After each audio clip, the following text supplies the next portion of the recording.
एक ऐसा टाइम भी था जब श्रीलंका को सोने की लंका कहा जाता था और दुनिया के ज़्यादातर देशों की नज़रें श्रीलंका पर टिकी रहती थी और वे बस इस बात का इंतज़ार करते थे कि कब मौका मिलेगा कि वे श्रीलंका पर चढ़ाई करके श्रीलंका पर राज करें, क्योंकि श्रीलंका में पोटेंशियल बहुत ज़्यादा था।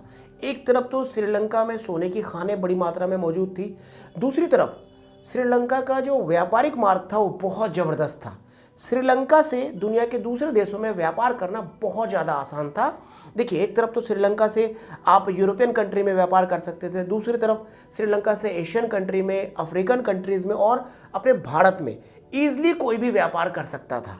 इसलिए व्यापारिक दृष्टि से भी श्रीलंका बहुत ही ज़्यादा इंपॉर्टेंट था।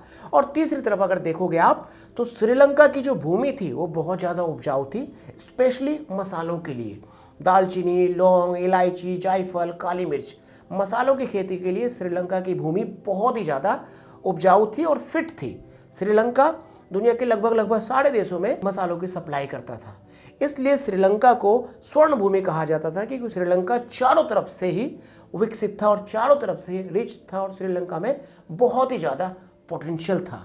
तो एक बात सोचने वाली है कि इतना ज़्यादा जिस कंट्री में पोटेंशियल हो तो वह कंट्री बर्बाद कैसे हो सकती है। चलिए आइए आज की इस वीडियो में हम लोग डिस्कस करेंगे कि श्रीलंका क्यों 26 सालों तक गृह युद्ध में फंसा रहा, क्यों श्रीलंका में हजारों तमिल लोगों को मार दिया गया और लाखों तमिल लोग श्रीलंका छोड़कर दूसरे देशों में जाकर बसे। क्या कारण था? क्या वहां के राजनेता अपने समाज को एक साथ लेकर नहीं चल पाए या कुछ और कमियां था? चलिए आज की इस वीडियो में हम लोग इन बातों को डिस्कस करेंगे। पूरी वीडियो को लास्ट तक आप देखिए और अगर आपके माइंड में कोई क्वेश्चन आए तो मुझसे कमेंट करके आप जरूर पूछिए। और हाँ, इस वीडियो को आप शेयर जरूर कीजिए क्योंकि आज की इस वीडियो में बहुत सारी लर्निंग्स है। और अगर आप हमारे चैनल पर नए हो तो चैनल को सब्सक्राइब कर दीजिए और इस वीडियो को लाइक जरूर कीजिए। चलिए अब हम लोग टॉपिक को स्टार्ट करते हैं। 4 फरवरी 1948 के दिन श्रीलंका को आज़ादी मिली, कई सौ सालों की गुलामी के बाद। और अब श्रीलंका के लोग और श्रीलंका के नेता बहुत ज़्यादा खुश थे क्योंकि अब सत्ता संभालने की जिम्मेदारी और देश का विकास करने की जिम्मेदारी श्रीलंका के नेताओं के कंधों पर आ गई। श्रीलंका के नेताओं ने विकास करने की कोशिश की लेकिन समाज के सभी तबकों को साथ लेकर चलना है, इस बात को भूल गए, जिस वजह से श्रीलंका में गृह युद्ध की स्थिति उत्पन्न हो गई। गृह युद्ध का मतलब होता है जब एक देश के अंदर ही बड़े पैमाने पर दंगे फसाद स्टार्ट हो जाए, एक समुदाय दूसरे समुदाय के प्रति युद्ध छेड़ दे, एक समुदाय सरकार के प्रति जब युद्ध छेड़ दे, युद्ध स्टार्ट कर दे, तो ऐसी स्थिति को गृह युद्ध कहा जाता है। इसे ही सिविल वॉर के नाम से जाना जाता है। तो आज़ादी के बाद दुनिया के दूसरे देश जो थे वो तरक्की की तरफ बढ़ रहे थे, लेकिन श्रीलंका जो है आज़ादी के बाद गृह युद्ध की तरफ बढ़ रहे थे। शुरुआती दौर में तो श्रीलंका में केवल विरोध और प्रोटेस्ट होता रहा, लेकिन बाद में ये विरोध और प्रोटेस्ट जो है सशस्त्र संघर्ष में तब्दील हो गया और 26 साल तक श्रीलंका में आगजनी और खूनी खेल होता रहा। तो चलिए आइए श्रीलंका में गृह युद्ध कैसे स्टार्ट हुआ इसको जानने से पहले आप समझिए श्रीलंका की जातीय बनावट, मतलब श्रीलंका की पॉपुलेशन के कॉम्बिनेशन को समझिए। फिर सरकार की गलत नीतियों के बारे में समझिए जिससे गृह युद्ध जो है होना स्टार्ट हुआ। आज़ादी के समय श्रीलंका की आबादी लगभग 2 करोड़ के आसपास थी। आबादी का एक बड़ा हिस्सा, लगभग 70% हिस्सा बौद्ध धर्म को फॉलो करता था और 30% हिस्सा जिसमें हिंदू धर्म, मुस्लिम धर्म और ईसाई धर्म तीनों आते थे। आबादी का एक बड़ा हिस्सा सिनेली भाषा बोलता था। 74% जो श्रीलंका की आबादी थे वो सिनेली भाषा बोलते थे। वहीं 18% आबादी तमिल भाषा बोलते थे और 7 to 8% जो आबादी थी वो इंग्लिश भाषा बोलती थी। ठीक है, तो आपने देखा जो श्रीलंका की जो जातीय बनावट है वो धर्म के आधार पे और भाषा के आधार पे क्या है, बटी हुई है। मेजोरिटी बौद्ध धर्म और सिनेली भाषा बोलने लोग और माइनॉरिटी हिंदू धर्म और तमिल भाषा बोलने वाले लोग। ठीक है, जो सरकार थी उन्होंने क्या किया, गलत नीतियां बनाना स्टार्ट किया। बौद्ध धर्म को और सिनेली भाषा को प्रथम स्थान पर रखना स्टार्ट किया, मतलब पहले स्थान पर रखना स्टार्ट किया और जो बाकी जो धर्म थे उसको इग्नोर करना स्टार्ट किया, जिस वजह से जो तमिल भाषी लोग थे, मतलब हिंदू धर्म के जो लोग थे, उनमें बेगानापन का एक जो है भाव उत्पन्न होना स्टार्ट हुआ। तो इसकी शुरुआत कैसी हुई मैं आपको बताता हूं ब्रीफली। आजादी के बाद जो सबसे पहली सरकार बनी वो पार्टी थी CNC, Ceylon national Congress party. इस पार्टी की विचारधारा सॉफ्ट थी, ये पार्टी सबको साथ लेकर चलती थी, लेकिन कुछ झुकाव इसका भी सिन्हला समुदाय के प्रति था। ये भी सिन्हली भाषा और बौद्ध धर्म को तरजीह देता था, लेकिन ये तमिल भाषी लोगों को साथ लेकर चलने की क्षमता रखता था और लेकर साथ चला भी। तमिल भाषी लोगों के डेवलपमेंट में थोड़ा बहुत इन्होंने काम भी किया। इस पार्टी के जो प्रधानमंत्री बने थे DS सेनानायके। लेकिन प्रॉब्लम तब बढ़ी इस पार्टी के कार्यकाल में, मतलब सीएनसी पार्टी के कार्यकाल में लोगों में असंतोष था। तमिल भाषी लोग विरोध कर रहे थे, लेकिन जो है विद्रोह करने के फेवर में नहीं थे, विरोध कर रहे थे, अपोज कर रहे थे, प्रोटेस्ट कर रहे थे, बातचीत करने की कोशिश कर रहे थे। लेकिन प्रॉब्लम और तेजी से बढ़ने लगी जब 1956 में सरकार चेंज हो गई और एक नई सरकार बनी SLFP पार्टी की, और प्रधानमंत्री बनते हैं श्री माओ भंडारनायके प्रधानमंत्री बनते हैं, ठीक है। और ये जो पार्टी थी, मतलब SLF जो पार्टी थी, ये बहुत ही कट्टरवादी पार्टी थी। इस पार्टी का पुराना नाम सिन्हला महासभा था। अब देखो नाम से ये क्लियर हो रहा है, सिन्हला महासभा, कि ये केवल और केवल सिन्हला के अधिकारों की बात करता था। ये जो संगठन था ये केवल और केवल सिन्हला समुदाय के विकास के लिए बात करता था। अब आप सोचिए, इस पार्टी को अगर अधिकार मिल जाए सत्ता चलाने का, तो ये पार्टी क्या करेगी? क्या ये पार्टी सभी समुदाय को एक साथ लेकर चलेगी? बिल्कुल भी नहीं। और सच में ऐसा ही हुआ। इस पार्टी की सरकार बनने के बाद ये जो प्रधानमंत्री थे अपने टीम के साथ, मतलब सबसे पहला जो काम किया इन्होंने वो किया, एक कानून इन्होंने पास किया, सिन्हला ओनली एक्ट। सिन्हला ओनली एक्ट, एक कानून इन्होंने पास किया। और इस कानून के तहत इन्होंने क्या किया, देश की जो भाषा थी उस सिन्हला भाषा को इन्होंने क्या कर दिया, ऑफिशियल भाषा बना दिया, मतलब आधिकारिक भाषा बना दिया राष्ट्र की। दूसरा, बौद्ध धर्म को इन्होंने क्या किया, आधिकारिक धर्म बना दिया, मतलब राष्ट्र का धर्म बना दिया। तीसरा, इंग्लिश भाषा को इन्होंने हटा दिया कि भाई स्कूल कॉलेज में जो एजुकेशन दिया जाएगा, जो ऑफिसेज में काम होगा, मतलब जो सिन्हला लैंग्वेज है वो मैंडेटरी हो गया हर जगहों के लिए। और केंद्र सरकार को इन्होंने और क्या किया, मजबूत किया, केंद्र सरकार को और ज़्यादा मजबूत किया। अब इससे तमिल भाषी लोगों को और ज़्यादा झटका लगा, और बड़ा झटका लगा कि भैया हमसे तो हमारा भाषा ही छिन गया। अब हम स्कूल में जाएंगे, कॉलेज में जाएंगे तो कौन सी भाषा में हम प्रिपरेशन करेंगे? और हमारा धर्म जो है उसकी भी अनदेखी की जा रही, क्योंकि बौद्ध धर्म को क्या किया, बौद्ध धर्म को राष्ट्र का धर्म बना दिया। सिन्हली लैंग्वेज को क्या किया, राष्ट्र का लैंग्वेज बना दिया। इंग्लिश लैंग्वेज को हटा दिया। कॉलेजेस में जो सीट्स वगैरह थे वो भी तमिल भाषी लोगों के लिए कम कर दिया गया। तो कहने का मतलब यह है कि बौद्ध धर्म को सर्वोपरि, मतलब प्रथम स्थान पे पहुंचा दिया, सिन्हली भाषा को प्रथम स्थान पे पहुंचा दिया। और जो तमिल भाषी लोग थे, तमिल भाषी जो समुदाय थे, जो हिंदू धर्म था वहां पर श्रीलंका में, उसको सेकेंडरी दर्जे का नागरिक बना दिया। अब जो तमिल भाषी लोग थे वो बेगानापन महसूस करने लगे, वहाँ पर बेगानापन महसूस करने लगे, और वो मन ही मन में बहुत ही ज़्यादा कुंठित होने लगे। लेकिन वो प्रोटेस्ट का सहारा ही ले रहे थे, वो बातचीत से ही मसले को सुलझा रहे थे। वो कह रहे थे कि भाई हमारे एरिया को आप स्वायत्तता दो, हम जिन क्षेत्रों में रह रहे हैं तो उन क्षेत्रों को आप स्वायत्तता दो, ताकि हम अपना डेवलपमेंट कर सके, हम अपने कम्युनिटी के लिए कुछ डेवलपमेंट वाला काम कर सके। हमारी भाषा को भी आप ऑफिशियल भाषा मानिए, हमारे धर्म को भी आप दर्जा दीजिए। लेकिन जो श्रीलंका की सरकार थी वो इन बातों को इग्नोर कर रही थी और केंद्र सरकार को और ज़्यादा मजबूत करती जा रही थी।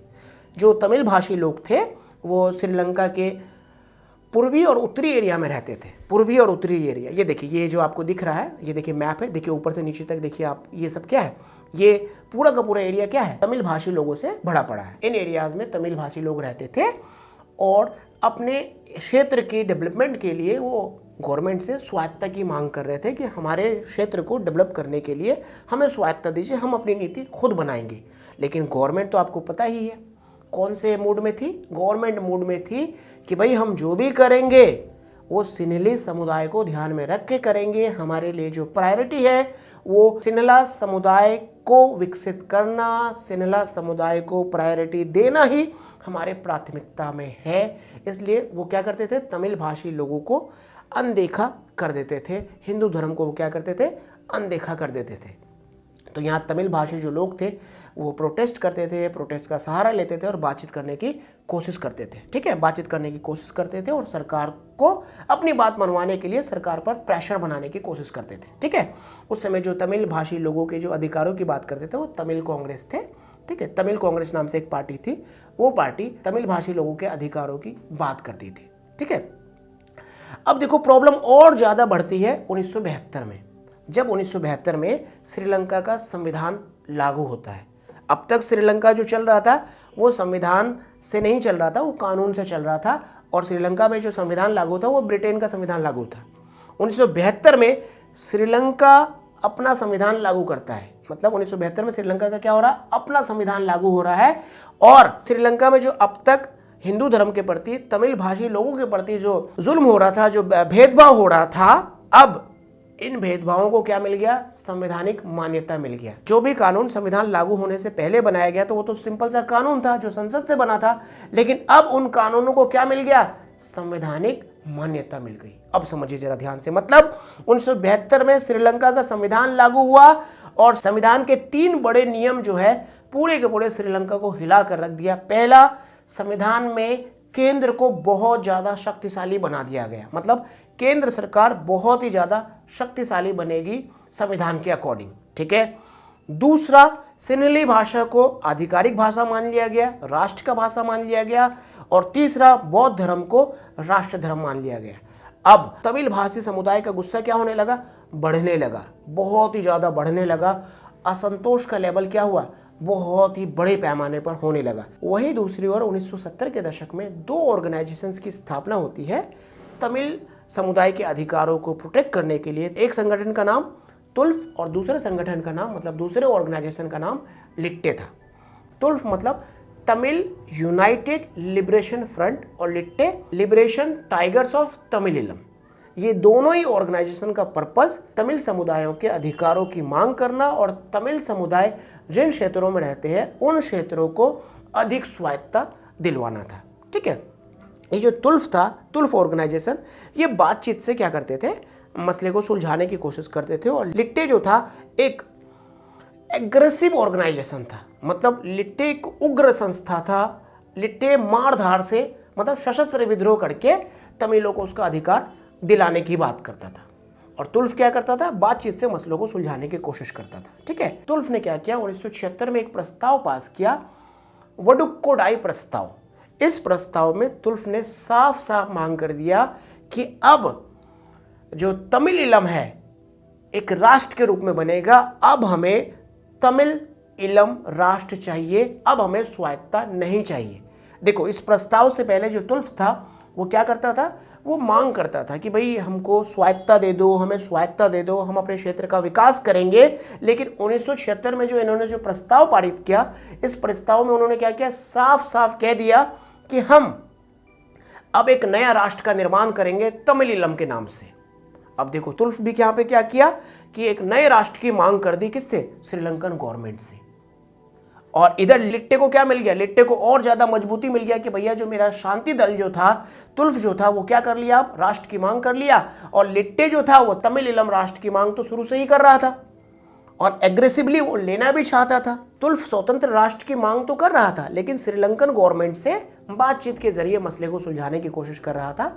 लेकिन वहीं जो लिट्टे था वो भी तमिलिलम मतलब स्वतंत्र राष्ट्र की मांग कर रहा था, लेकिन एग्रेसिवली वो विद्रोह करके, सशस्त्र विद्रोह करके तमिलिलम लेना चाहता था। अब गवर्नमेंट के पास में बात गई, गवर्नमेंट ने कोई एक्शन नहीं लिया। गवर्नमेंट ने तुल्फ को भी इग्नोर कर दिया, गवर्नमेंट ने लिट्टे को भी इग्नोर कर दिया, और गवर्नमेंट यहाँ पर एक कानून ले आई, PTA, prevention of terrorism act. अब इस एक्ट का इतना ज्यादा मिसयूज किया गया कि गवर्नमेंट के जो ऑफिशियल्स थे, जब चाहे जिसको चाहे जेल में उठाकर बंद कर दे, और 18 महीने तक कोई भी सुनवाई नहीं, और बेल का अधिकार को क्या कर दिया गया, बहुत कम कर दिया गया। अब देखो, गवर्नमेंट के पास में समस्या लेकर दोनों ही ऑर्गेनाइजेशन गया। ठीक है, तुल्फ ने बातचीत की कि भैया हमको अधिकार दे दो, क्योंकि तुम जो हो हमारे समुदाय के लोगों को, मतलब तमिल भाषी लोगों का दमन करना चाहते हो, तमिल भाषी लोगों के अधिकारों को तुम हनन कर रहे हो, इसलिए हम तुमसे मांग करते हैं कि हमें स्वतंत्र राष्ट्र दे दो। हम तमिल इलम नाम से एक स्वतंत्र देश बनाएंगे और अपने समुदाय का विकास करेंगे।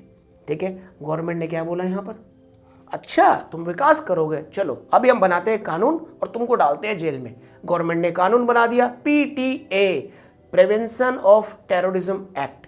और इस कानून का इतना ज़्यादा मिसयूज़ हुआ कि जो भी लोग स्वतंत्र राष्ट्र की मांग कर रहे थे लगभग सबको उठा के जेल में डाल दे रहे थे। 18 महीने तक कोई बेल नहीं और जमानत का अधिकार भी सीमित हो गया।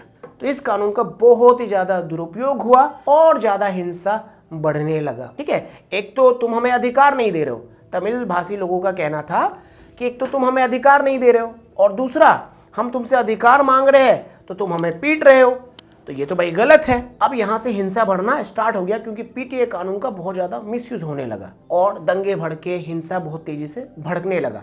1981 में सेना ने, श्रीलंकाई सेना ने क्या किया, जाफना विश्वविद्यालय में हमला कर दिया, लाइब्रेरी में आग लगा दी। जाफना विश्वविद्यालय जो था वो तमिल भाषी लोगों का था, वहाँ पे तमिल भाषी लोग ही पढ़ते थे। तो आप देखोगे कि जाफना में तमिल भाषी लोग बहुत बड़ी तादाद में रहते थे।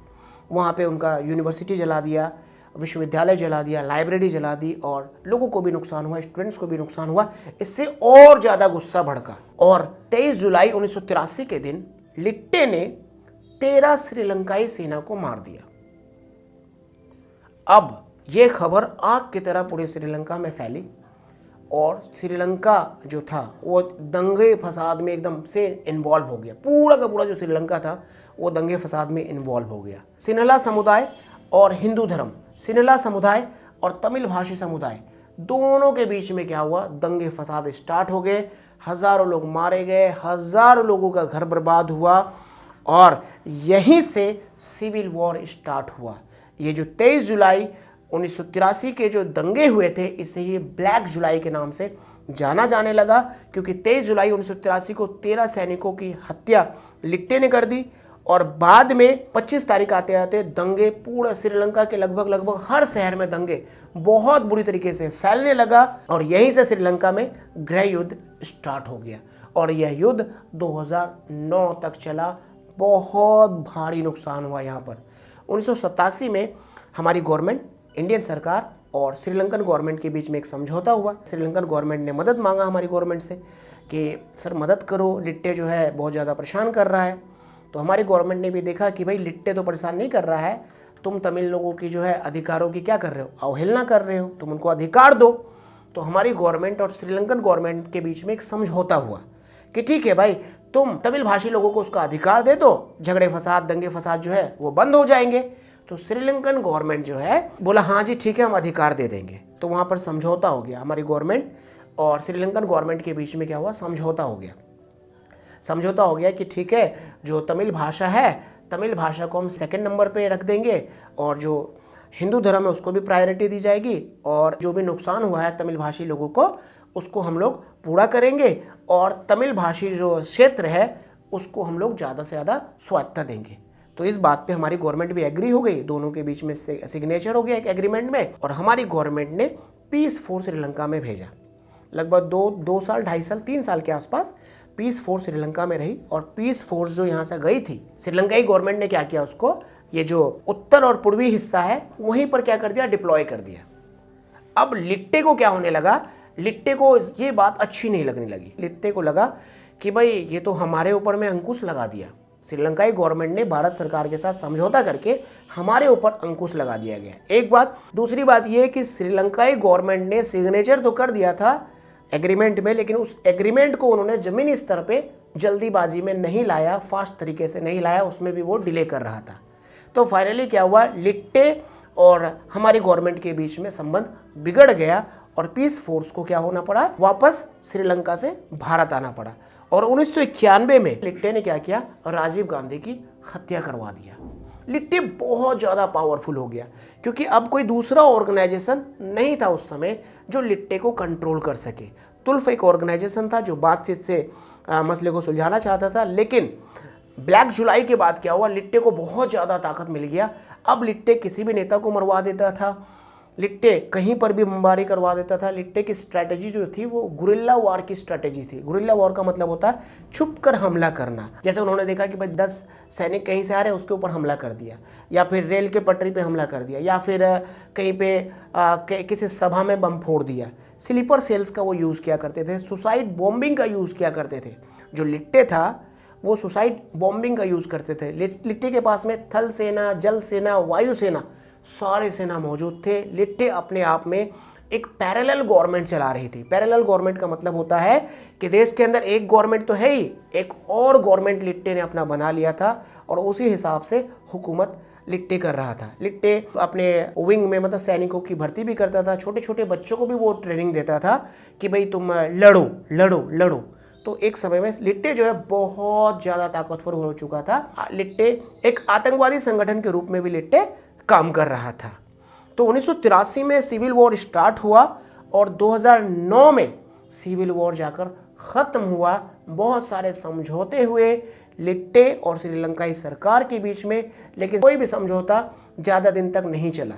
2005 में महिंद्रा राजपक्षे राष्ट्रपति बनता है और बहुत ज़बरदस्त तरीके से वो सैन्य अभियान चलाता है और लिट्टे के जो संस्थापक थे प्रभाकरन, उसको मार गिराता है और यहाँ से सिविल वॉर का अंत होता है। अब समझिए सिविल वॉर का परिणाम क्या हुआ। कम से कम 1 लाख से ज़्यादा लोग मारे गए और जो मरने वाले लोग थे वो ज़्यादातर क्या थे, तमिल भाषी लोग थे। दूसरा, लाखों तमिल भाषी लोग विस्थापित हुए। श्रीलंका की अर्थव्यवस्था चरमरा गई। श्रीलंका का जो बुनियादी स्ट्रक्चर था वो एकदम टूट गया, बिखर गया। देखो, आज़ादी के बाद दूसरे देशों ने तरक्की किया और श्रीलंका बर्बाद हो गया। अब श्रीलंका ने कुछ सुधार किए, गृह युद्ध खत्म होने के बाद श्रीलंका ने कुछ सुधार किया कि जो लोग देश छोड़ के चले गए थे उन्हें बुलाने की कोशिश की। जिन लोगों को फाइनेंशियली नुकसान हुआ था उन्हें फाइनेंशियली सपोर्ट करना स्टार्ट किया और तमिल भाषा को दूसरे नंबर के भाषा का दर्जा दिया और हिंदू धर्म को भी उन्होंने बढ़ावा दिया। बहुत सारे जो मंदिर वगैरह थे उसको फिर से उन्होंने रिस्ट्रक्चर करवाया और इंफ्रास्ट्रक्चर बिल्ड किया। इस तरीके से श्रीलंकाई सरकार ने काम किया। अब आप जरा सोचिए कि अगर श्रीलंकाई सरकार शुरू में ही सोसाइटी के सभी तबकों को साथ लेकर चलता तो क्या श्रीलंका कभी सिविल वॉर की चपेट में आता? क्या श्रीलंका में कभी सिविल वॉर स्टार्ट होता? बिल्कुल भी नहीं होता। लेकिन श्रीलंकाई गवर्नमेंट ने क्या सोचा कि भाई हमारी आबादी ज़्यादा है, हम मेजोरिटी में हैं, इसलिए माइनॉरिटी को दबा देंगे। तो लास्ट में परिणाम क्या हुआ? श्रीलंका तबाह और बर्बाद हो गया। अभी आपने हाल फिलहाल में भी देखा होगा कि श्रीलंका में आर्थिक क्राइसिस, इकोनॉमिक क्राइसिस बहुत बड़ी मात्रा में हुआ था और लोग वहाँ पर विरोध करने लग गए थे। तो इसका जो कहीं ना कहीं जाके जो जड़ें है, जो नींव है, गृह युद्ध के समय में ही पड़ चुकी थी। क्योंकि देखिए जो युद्ध होता है ना, युद्ध में जान का तो नुकसान होता ही होता है, साथ में माल मतलब अर्थव्यवस्था का भी बहुत बड़े लेवल पे नुकसान होता है। अब जरा आप सोचिए कि 2009 में क्या हुआ, सिविल वॉर खत्म हुआ और कितना बड़ा इसका नुकसान हुआ। कम से कम 1 लाख तमिल भाषी लोग मारे गए और लाखों घर, लाखों परिवार बिखर गए, विस्थापित हो गए। अर्थव्यवस्था श्रीलंका की चरमरा गई, बर्बाद हो गई। श्रीलंका पर दुनिया का यकीन खत्म हो गया। दुनिया यकीन करना श्रीलंका के ऊपर बंद कर दिया। ह्यूमन राइट्स वायलेशन का श्रीलंकन गवर्नमेंट पर आरोप लगा। अब सोचिए श्रीलंका की गवर्नमेंट अगर चाहती, जिम्मेदारी से काम करती तो सिविल वॉर का नौबत ही नहीं आता वहाँ पे। लेकिन श्रीलंकन गवर्नमेंट को बस इस बात का गुमान था कि आबादी का एक बड़ा हिस्सा अगर गवर्नमेंट के साथ है तो वो जैसा चाहेगी वैसा करेगी। लेकिन ये 100% गलत है। आबादी का हिस्सा, चाहे 90% आबादी का हिस्सा आपके साथ खड़ा हो, अगर 10% वालों की आप इज्जत नहीं करोगे, 10% वालों के आप अधिकार की अगर अवहेलना करोगे, अधिकार को इग्नोर करोगे, तो सिविल वॉर की स्थिति देश में बनेगी ही बनेगी। अब मुझे आप कमेंट करके बताइए कि आपको क्या लगता है, श्रीलंका के नेता, श्रीलंका के लीडर्स इस सिविल वॉर को शुरुआत में ही रोक सकते थे जब श्रीलंका ओनली एक्ट बना था या नहीं? मुझे कमेंट करके आप जरूर बताइए। और आज की इस वीडियो से आपने क्या सीखा मुझे कमेंट करके आप जरूर बताइए। चलिए फिर मिलेंगे आपसे अगली वीडियो में। Thank you for joining us. Take care of you and your loving family. जय हिंद।